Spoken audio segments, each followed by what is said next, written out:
Welcome to the most epic Holly Jolly Christmas Showdown. I'm Amanda Figueroa. And I'm Adriana York, formerly Figueroa. And we are just two sisters who love Christmas and competition. Welcome to the podcast. Welcome. Wowzers. This category has really opened my eyes to different Christmas movies. A lot. We knew that Krampus is coming to town was kind of like niche, edgy, but we did not know where we were going to go with this. So I hope you guys are enjoying this category. I hope you're enjoying it. Because we're not. I'm just kidding.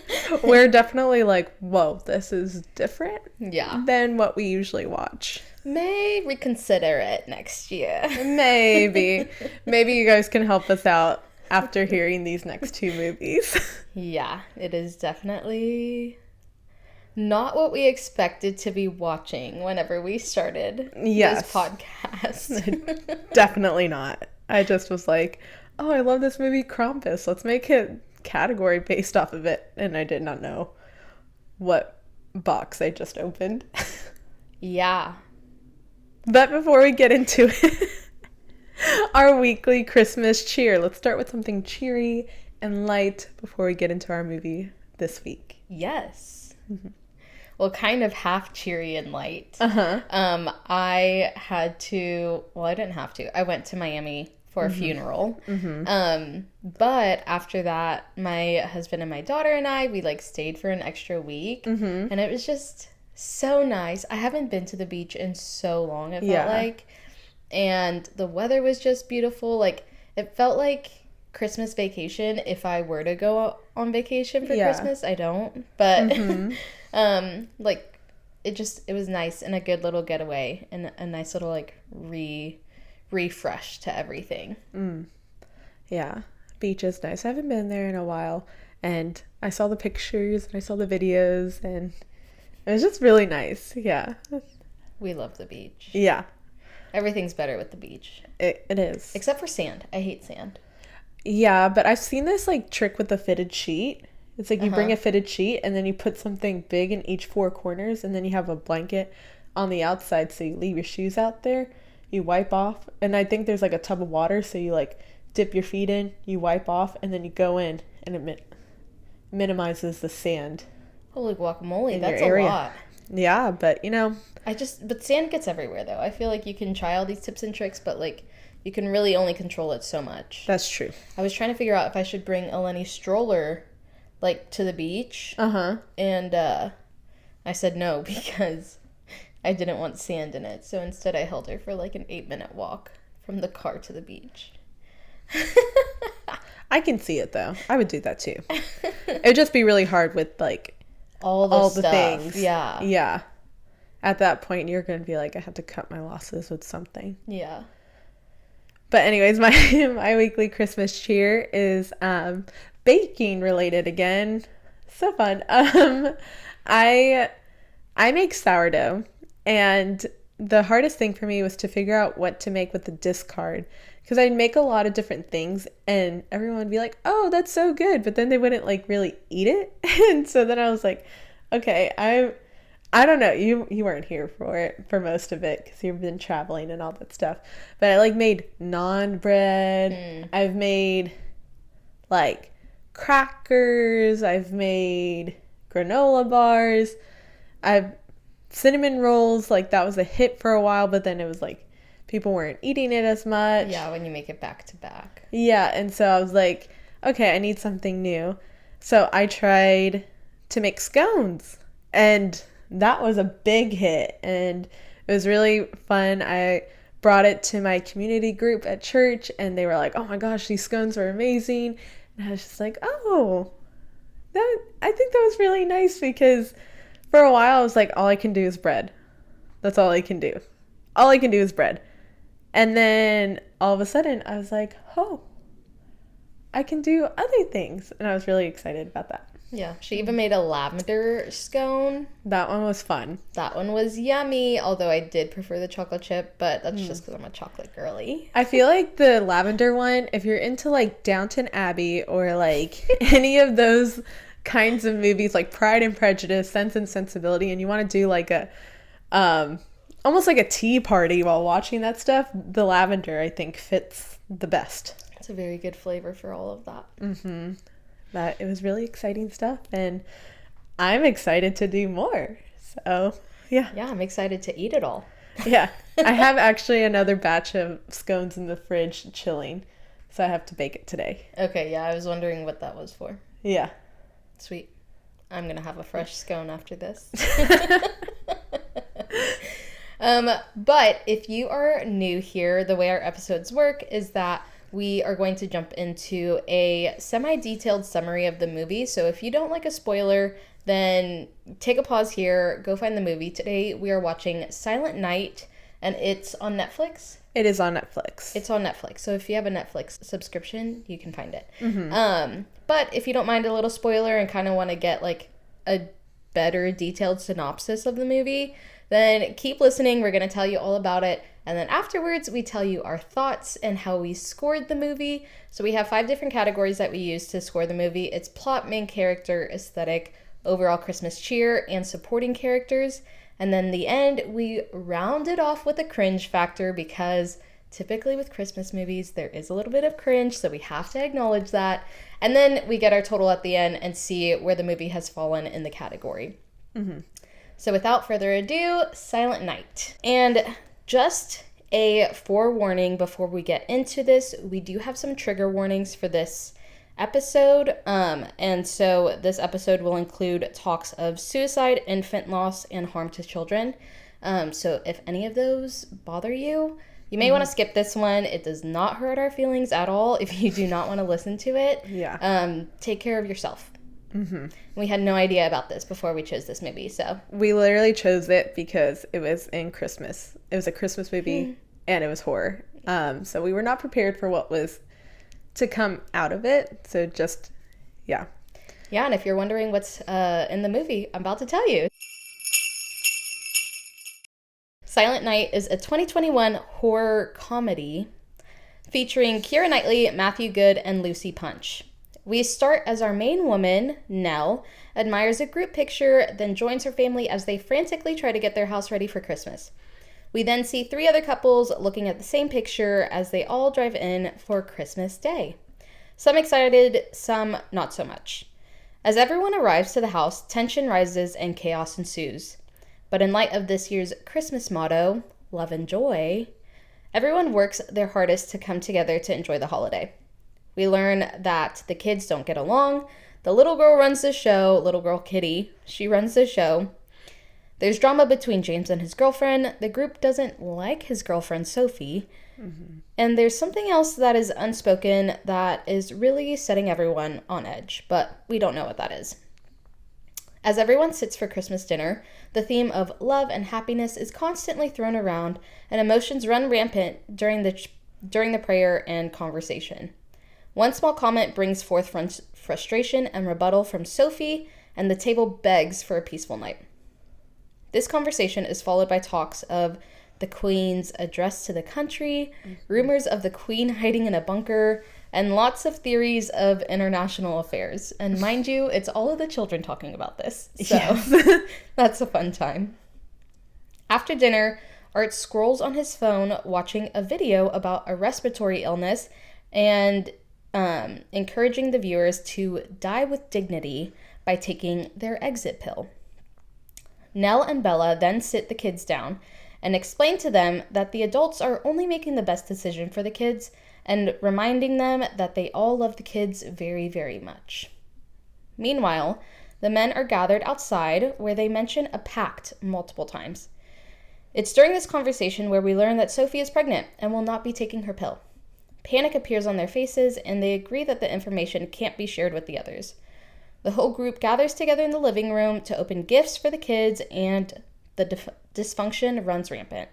The twins shoot Kitty's new kitty doll. Art calls his parents stupid. Kitty indulges in midnight snacking.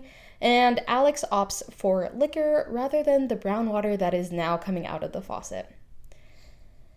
A night that was meant to be filled with peace, happiness, and togetherness is rather turning into a roller coaster of humanity, honestly. Decades-old secrets are revealed and hearts are broken, quickly followed by dancing and singing and enjoying the last few hours together. The reality of their situation confronts them as Nell and her family video calls Nell's mother to say goodbye. With the crazy poison storm approaching, Nell's mother rushes to hang up and take her exit pill. Nell is distraught, but continues to enjoy her lasts with her family and friends. Art continues to watch videos about the exit pill and decides to ask James, who's a doctor, his questions regarding death, the respiratory illness, and the exit pill. His skepticism of the government and dislike of James's answers leads him to the decision of not taking the exit pill. Sophie shares that her plans of not taking the pill, and she and Art make plans to stay together through their suffering. As the party is continuing downstairs, Art joins and tells his parents that he won't be taking the pill and pleads for everyone else to not take theirs as well. His parents take him outside to reason with him and point blank period tell him he's taking the pill, and Art, adamant in his decision, runs into the forest to escape his impending doom from his parents. Unknowingly, Art is running straight into the approaching poison storm and stumbles upon a car full of a family that had all taken their exit pills. His screaming sobs help his father find him, and his father carries him back home. In a frenzy, Nell and Simon send each of the families into their rooms, and the group makes their plans to take their pills. Art is placed in his bed, where he seems to suffer in pain and then is still. His mother grabs him to the room with the rest of the family. Each couple and child hold each other for the last time. Alex gets stabbed because she had been force-fed her pill, then threw it up, and the storm approaches. As Nell and her family prepare to take the pill, she attempts to wake up Art, only to find his face covered in blood. The rest of the family rushes to take their pills and cuddle up together and avoid their doom that Art had faced. And the house falls silent as everyone is cuddled with their loved ones and exited. Until the camera pans to Art and his eyes shoot open. And that is Silent Night. Yeah. I'll be honest, this was definitely one that I did not like point blank. Yeah, if I'm being honest, every single time I mention this movie, which happens often because obviously we watch this movie for a podcast, my chest tightens up a little bit. Like, I did not enjoy it. No. I don't like this movie. No. At all. So again, if you don't want to watch this movie, it's okay. Like, I feel you. We absolutely feel you. It was definitely not what I expected at all when I first started to watch it. But let's get started on our categories and we'll talk more about it. So first category, plot. What did you give it? I gave it 1.5 candy canes out of 5. Okay. I gave it 3. How interesting. I can see, though, where you gave it 3 because I felt like there was something to the plot. Mm-hmm. Like, I felt like this idea of, like, an apocalyptic kind of ending mm-hmm. and, like, during Christmas dinner, I feel like it could have been well executed. Mm-hmm. But they horribly executed that plot. Yeah. Like, that's how I felt. Because really all it was like, dialogue the entire time with, like, this suspense hanging in the background. But there was nothing really to be done about it. There was a ton of questions that were left unanswered. Yeah. Like, really, where was this cloud coming from? Because first people were saying it was the Russians. Then someone said it was the environment fighting back. Which I would have liked that angle, if I'm being honest. Like, I think that's the best angle because I don't get how it could have been the Russians. Like, yeah, it was a storm. Yeah, I don't know, but you know, I would have liked more information. Also, like, they kept mentioning people that just never showed up. Like, who was Lizzie? They mentioned Lizzie like 4 or 5 times. That's true. We never got an explanation of who she was, how she was connected to them, where she was. Nothing. And they just kept mentioning her I guess she was supposed to be another friend, but they didn't like her. I don't know, but like Sophie and Alex, who are significant others of the friend group that was coming together, they were like, oh, where's Lizzie? I like Lizzie. And it's like, was she supposed to be like Tony's ex or something like that? Like, is Kitty not Sandra's daughter? Like, I still couldn't figure that out completely. I think she was, actually. But she gave stepdaughter vibes, but yeah, I think she was her daughter. Yeah, so it was just like a lot of weird things that were left completely unanswered. And then you're just sitting there confused the entire time. And then I remember pausing the movie to be like, okay, we gotta have like 30 minutes left. And it was like 7 minutes left. Yeah. And I'm like, what? Yeah, it was one of those that just like ended. And I don't know what it is. I've watched a few horror movies in the last couple of days, and it's a horror movie trend where it just like ends, and like you think there should be a sequel or like another 30 minutes to it or so. Yeah. And there's not. Yeah. So I don't get that. I didn't like the ending at all. No, and then what art does make it, like I wish that there was like, I wish that Closure. I wish the cloud came in earlier and that Sophie and Art refused to take the pill, and then they're like, oh no, should we have taken it? And then they come back and they're like, we're alive. And then like, I don't know, maybe like go into more of like surviving Yeah. after the poisonous gas cloud. I don't know how they should have gone about it differently. I just know that this was not it. Yeah, I can agree. I just felt like it somewhat made sense. There were a lot of questions though and gaps, but I think that's just like the type of movie that's coming out now. This was made in 2021, and it very much so felt like throwing a finger up to the government type movie. So I think there was like meant to be a lot of interpretation in it. That I would agree with that. So I couldn't dock it too much because I was like, okay, I think that's like the goal that they're going for here, but like they could have answered some questions because... Yeah, I definitely do think this was a response to COVID because they were forced to stay inside. You know, they were afraid to go outside, and basically like, you know, because of that fear, they basically ended up... That exit pill could be compared to something else. You know, like, it was very targeted. Yeah.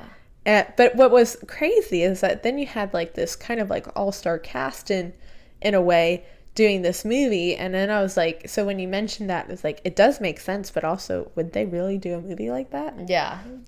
So it was confusing overall. There are a lot of questions left unanswered, but I think it was meant to be that way. I think it had a pretty decent flow to it, though. And like I said, it was like a roller coaster of humanity. Like, I think it was a pretty good depiction of like what would happen if there was a poison gas coming in and then there were exit pills offered. Like, I think it was like happiness and sadness and like joy and excitement and celebration and mourning all at the same time. I would agree with that. And so it was a nice little like look into like real life kind of situation. Yeah. So I enjoyed that aspect of it, but I didn't enjoy the overall subject. That is true. I wondered if Lizzie was in the car and that was her family in the car, but they never said it outright. They never said that. I thought so too, but he was like, who was Nell's husband? Simon.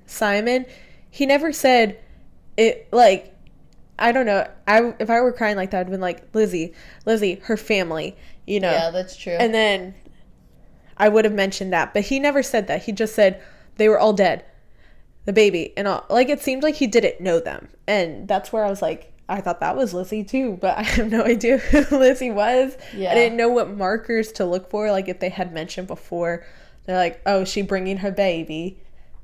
Yeah. Then it's like, oh, okay. Sorry, your accent really threw me off there. I was like... I know. They're British, if you didn't know. It's in the countryside of England. This movie.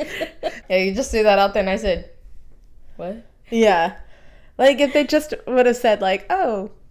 Yeah. Is she bringing her baby? Yeah. Then that would have just clarified that. That is probably the hardest scene to get through as well. So if that's something that you want to see it, just make sure when Art runs outside in defiance to his parents, just skip over that fact because it's a really hard scene to watch. Yeah. Yeah. They're all dead. Just know that. Yeah.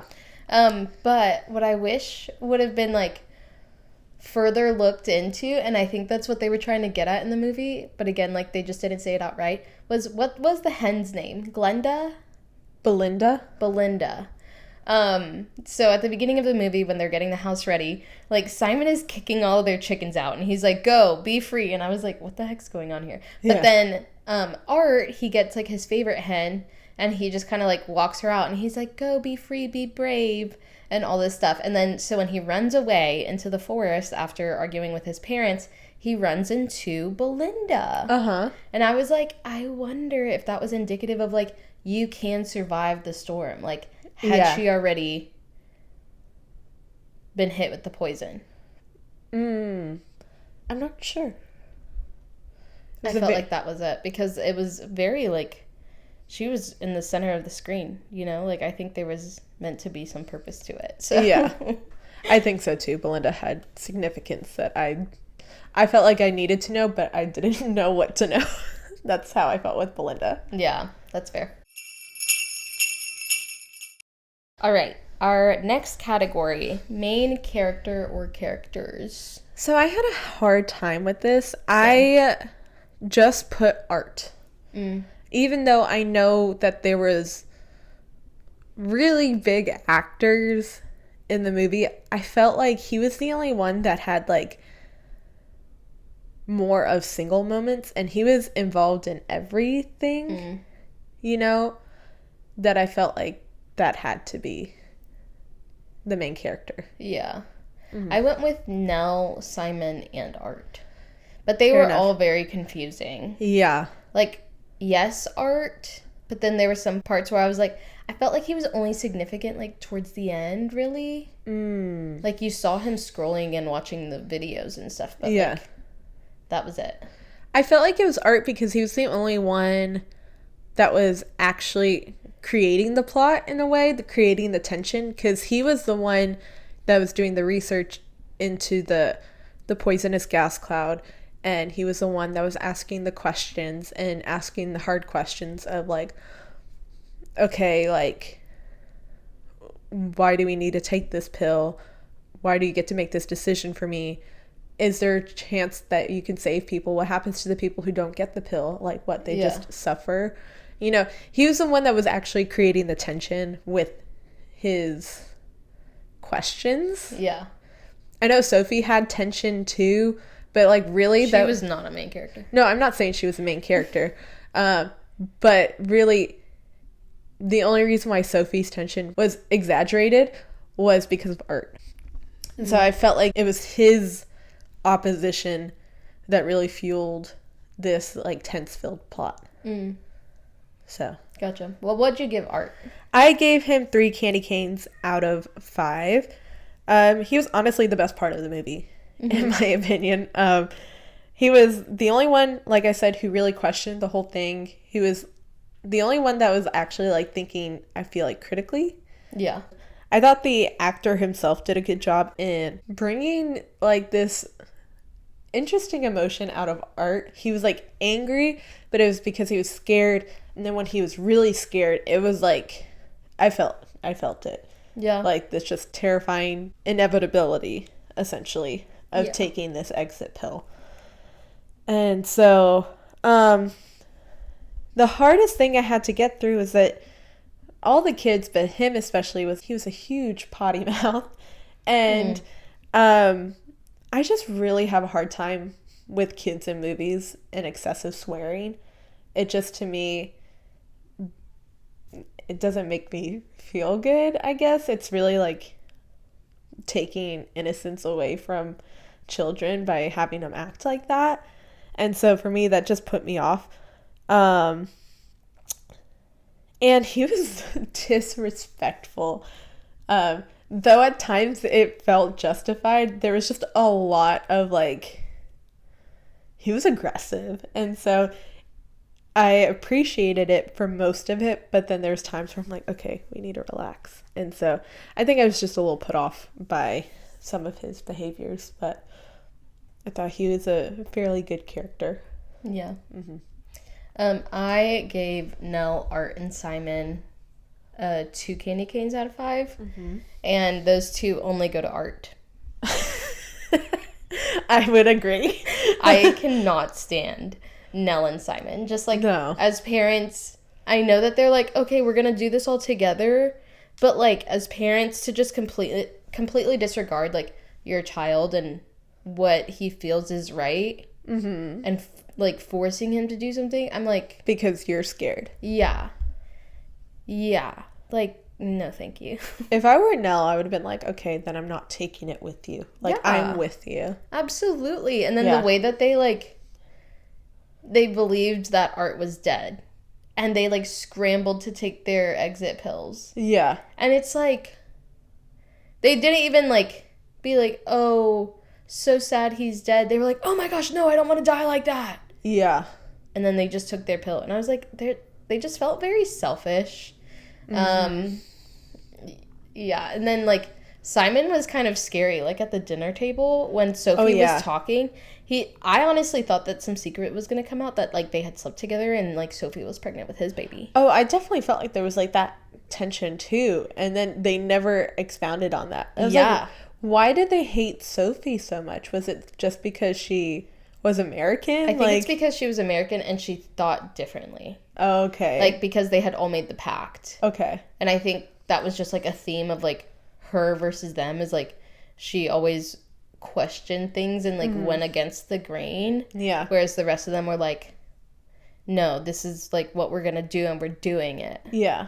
But she was like, I just don't believe in that, so I'm not going to do it. So that's kind of what I was getting. Yeah. But I did love Art. I do understand the swearing thing. But other than that, like, his character in the movie, I was just like, I love it. Like, how is this young kid... He seemed very, like, mature, because I don't think his twin brothers were much younger than him. I don't think so either, but again, the problem with Nell and Simon was, there was these twins. The boys all looked like the same age. It was very confusing, and I didn't know who was older. I think Art was older, because they were like, chop up the carrots, go make sure your brothers are in the bath. But it seemed like an Irish twins sort of situation. Like, except Art was maybe 13 and the twins were 12. They were 12. But they coddled the twins, and then Art was kind of like expected to pull weight. And I really hated how they talked about their kids. But for me, I'll talk about them more in supporting characters. Yeah, they were just not cool parents at all. No. But yeah, I love how he was like mature for his age.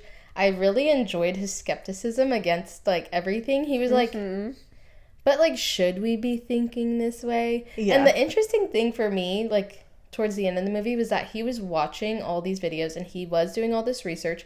And so like you would feel like he'd be like, yeah, we have to take our pills. But he was like, no, I don't think I like it. Yeah.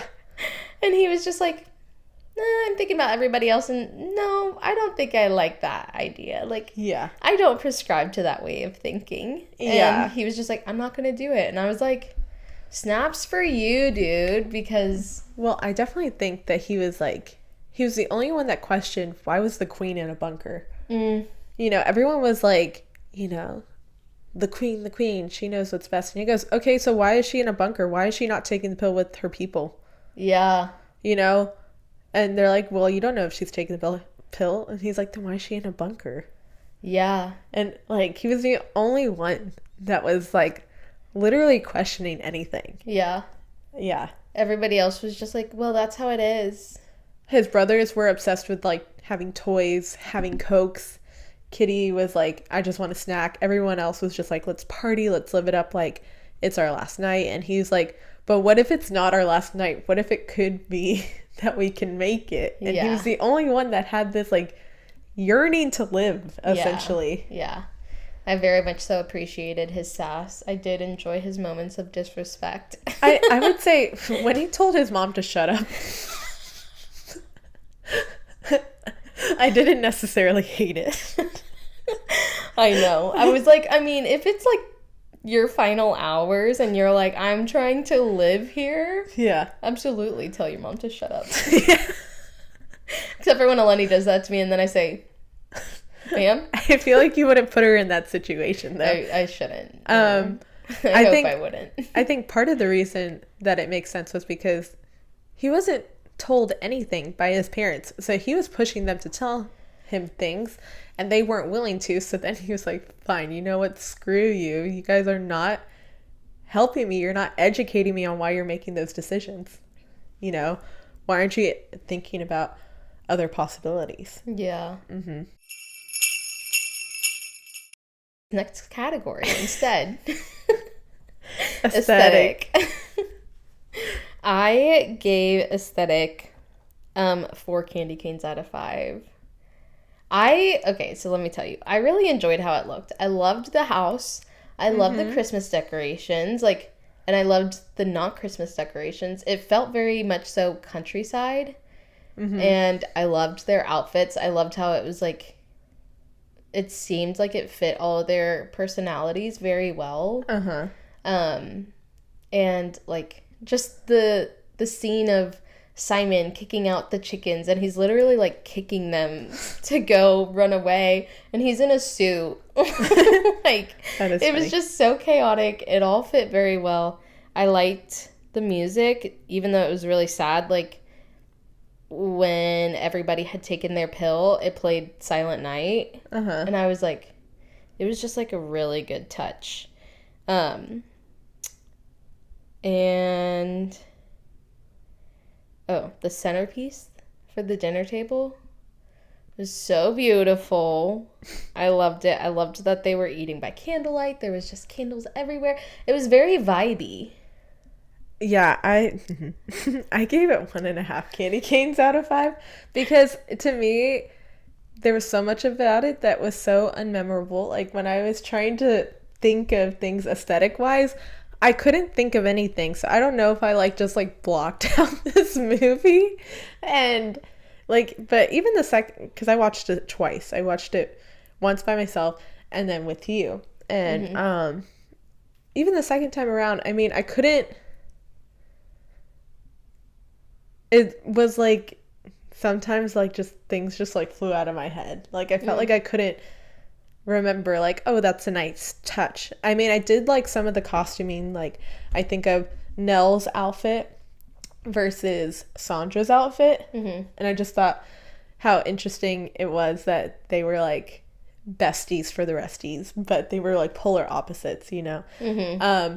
But everyone else was just completely unmemorable when it comes to costuming. Yeah. And I will agree though with the property, the English countryside, and the house. The actual architecture of the house was very beautiful, and that's where it came into play. But I mean, I just had a hard time really thinking about anything that stood out. And I was like, I don't know why. It just felt like it just flew past me, and then I'm like, oh, okay, that's the movie. And there wasn't anything that really I remember keeping my eyes engaged, if that makes sense. See, I really enjoyed it. I just remember being like, oh my gosh, I love that house. Oh my gosh, I love their outfits. Yeah. And it is easy to forget it because it's very normal. It's very normal. It's set in the same house the entire movie. They're wearing the same clothes the entire movie. It's not it's constantly changing like some other movies. So I see your point. I was just at the time I was I don't know what to think about aesthetic. It just was really hard. Yeah. I do think James, his outfit, his turtlenecks, I really enjoyed it. But then Sophie was very American, and so I appreciate it, but it was just very tampered down. And so, yeah. But the house was really nice. Yeah. I will give you that. Okay, next category. Overall Christmas cheer. I gave it a 1 candy cane out of 5. I gave it half a candy cane out of 5. As that should be the case. The end. Moving on. I'm just kidding. The only reason why I gave it my half was simply the fact that I saw a Christmas tree. There was presents. And at the beginning, they played a Michael Bublé song that I liked. Yeah. And it was actually kind of like catchy. Yeah. It worked really well. Yeah. There was a silent night at the end, but I didn't necessarily like that because I liked that song. And I was like, I don't want this to ruin it for me. Yeah. But there was nothing Christmas or cheer about this movie. Like, at all. Yeah. It was just set at Christmas time. And it was very fake about this night is about love and joy. It was very fake because they were all scared. They were just trying to basically not think about the fact. Yeah, but I appreciated, so half a candy cane came from everything that you mentioned, although I guess you missed the dinner centerpiece because it was beautiful. I have no idea what you're talking about. Yeah, so you need to not rewatch it, but like go look it up on Google or something. But the other half came from, yeah, they were all scared, but like I liked that they still were like, we're gonna be together and we're gonna spend this time together. Like it would have been easy to be like, no, it's like our last days, so like we're gonna just stay at our house. Like it would have been so much easier. But still, how toxic they were, knowing that it was their last night. Like, why did they have to treat Sophie the way that they did, and why did they have to be like, I think so that was sneaky, linky? Bella. She was just like, she just couldn't help herself because she wanted to get with James. That's Sandra. I thought that was Bella. No, that's Sandra. You sure? Yeah, because Kitty calls her Sandra. Okay. Sandra, because she wants to get with James. Yeah. And, yeah, I mean, it's all very, I feel like it's all very human. Yeah. But it's icky, but it's human. And I liked that they were like, despite us not liking each other, despite our fear, we're going to spend Christmas together again. And we're all going to be together. Yeah. And we're going to try to have fun. That's fair. Despite everything. So, and also her mom gave up her house. But also, I think that was her vacation home. But I understand. She gave up her house so that her daughter and like her friends could all be together. But also, yeah, why wasn't Nell's mom with them? Yeah, like that why made did she me have really, to be really sad by herself? Like why couldn't Nell been like, "Hey mom, come with us." Yeah. You know, come enjoy this with us, you know? I think it might have been her mom's choice. Could have been. Because she was also like, we miss you. We wish you could have been here. So. That's fair. But, yeah, that only earned half a candy cane. Because the rest of it. Not at all. No. Very doom and gloom. Rather than Christmas and cheer. You didn't feel good at the end. No, it didn't make me want to go make snow angels and bake cookies. And no warm, fuzzy feelings. It was a cold, hard rock in your stomach. Yeah. I'm pretty sure I suffered a panic attack at the end. It was not fun. Yeah, no. Moving on. Supporting characters. Again, for me, it's everyone else besides Art. For me, it's everyone else besides Nell, Simon, and Art. I gave them 2 candy canes out of 5. I gave them 2.5. Yeah. Because I removed Nell and Simon from that. That's true. There was good dialogue sprinkled throughout. Like, I remember there were some, like, lines that did make me chuckle. Like, Simon saying, when they were doing like this Pictionary or like movie Pictionary something or like charades kind of thing, and he goes, Nell was like acting it out, and he goes, that's what she looked like when she gave birth to the twins. And I was like, it was a funny line. So like there was good dialogue sprinkled throughout. Dude, during that game as well, Nell said 4 words or something, and somebody like threw out something with like 2 words, and he was like, she said 4 words. Are you guys slow? Like, yeah, Art's comments were very good. Yeah. Like, and delivered very well. Yeah. So he was funny. And then like yeah, you know, there was some dialogue between Nell and Simon, like when all the friends were together, that were very funny as well. I loved Tony's character. Tony was funny. He was so funny. And I felt so bad for him because he had this like crazy little child. And then this wife who was trying so hard to get their child to love her.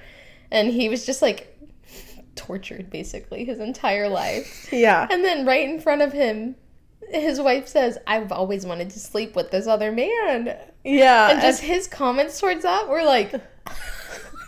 He was aggressive. I love him. He's a vibe. He was.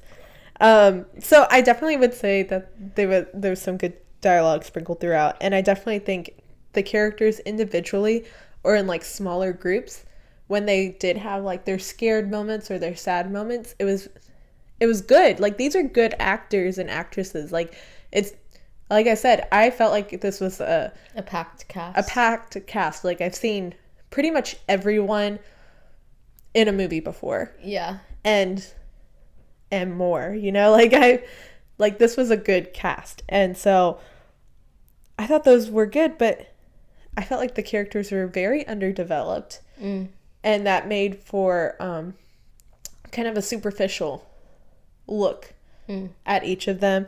And then where I felt like if we had more development, we would have more depth into the story. And again, just the parents were awful parents. I think Tony was the only one that parented the best. I can agree with that. Yeah. And everyone else was just like awful to their children. Yeah. Even Sandra. Yeah. Just like basically coddling her toxic child in a certain way. Like, she should have been disciplining that girl. Yeah. She was like, you didn't get the pie or whatever certain pie she wanted or dessert. The, like, English toffee pudding or something like that. Yeah. But then we later learned that they broke into a gas station or like a convenience store. Tony broke in with Simon.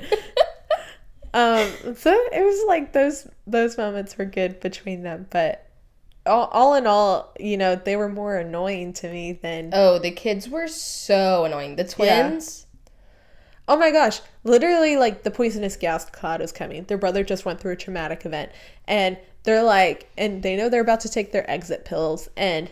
They're like, but this is warm Coke. You said we would get our own can. They were like... And then they had to, like, compare to make sure that they both had exactly the same amount of Coke in their glasses. Oh my gosh. And then Nell was just, like, telling Simon, go get it for them. Go get it for them. Like, no. Like, step up to your kids. Quit letting them run your life. Yeah. You know, especially in that situation when you guys want to be together. Like, what if it had happened then and the dad never came back and, like, all that was left was him, like, the memory was him getting these kids Coke. Yeah. I don't know. It was just, I did not like them. Yeah. I didn't Kitty like... was so frustrating, too. Kitty was frustrating. I didn't like, Bella, I think, was Alex's girlfriend. And I really didn't like her either. I felt like she treated Alex like trash. Yeah. And, yeah. Yeah, I didn't really understand that relationship. Also, the fact that she stabbed her girlfriend. That was just awful. And like, I don't think that that's the way that she stabbed her, too. Like, yeah. It wasn't a main organ or a main artery. Like, the chick's gonna suffer probably more than this respiratory illness. She'll probably still be alive to suffer the respiratory illness. Yes. And it's so like... maybe she makes it through. I don't think so. I don't think so either, but I'm hopeful. But yeah, no, yeah, why would you stab her?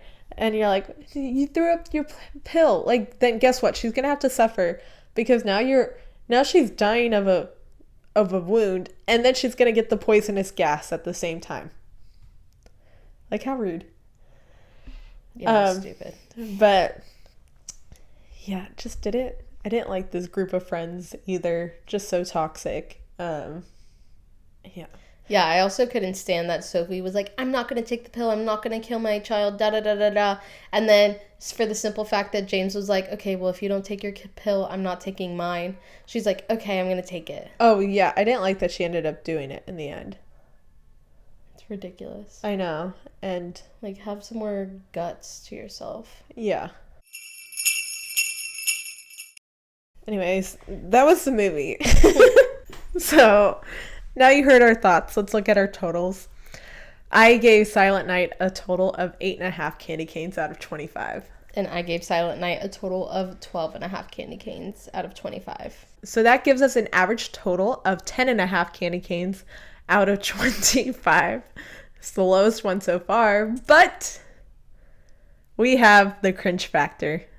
Dun, dun, dun, dun, dun. Okay. I gave it a cringe of 0.5 icicles out of 5. I gave it a cringe of 1 icicle out of 5. Simply, again, for the fact of the excessive cursing. With everyone, it almost felt kind of forced. You know?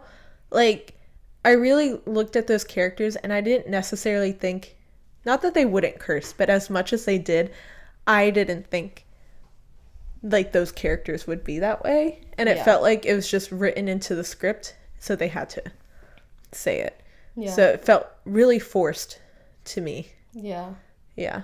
I gave it a cringe because some of like the relationship dynamics were just like weird.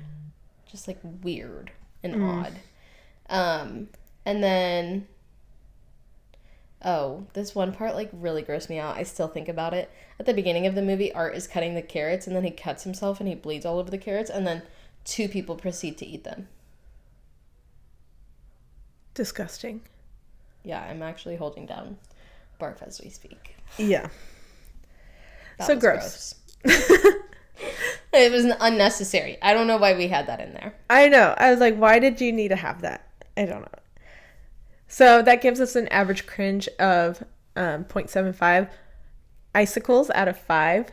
Slash that from our total, and that gives us an overall total of 9.75 icicles out of 25. Praise the good Lord above. It ain't moving on. Because I do not want to watch that movie again. I don't want anyone to watch this movie. Actually, yeah. Honestly, this is a warning. More so than go watch this movie. It is a warning to not watch this movie and don't subject anyone else to this movie. Yeah, we normally try to like be like, well, even if we don't like it, like go watch it. No. No. This one was awful. Save yourself. I really didn't like it. We just suffered for you guys. Yeah. Yeah, I hated this movie. It was really tough. And again, the trigger warnings, I mean, it was tough to get through. Yep. Anyways, tune in next time where we follow a babysitter who has to protect the 12-year-old she's babysitting and herself from intruders. This is Better Watch Out. So you can find that on Peacock, Tubi, Pluto TV, and Zumo TV. But other than that, I'm Amanda. And I'm Adriana. Have a holly jolly day. Bye. Bye.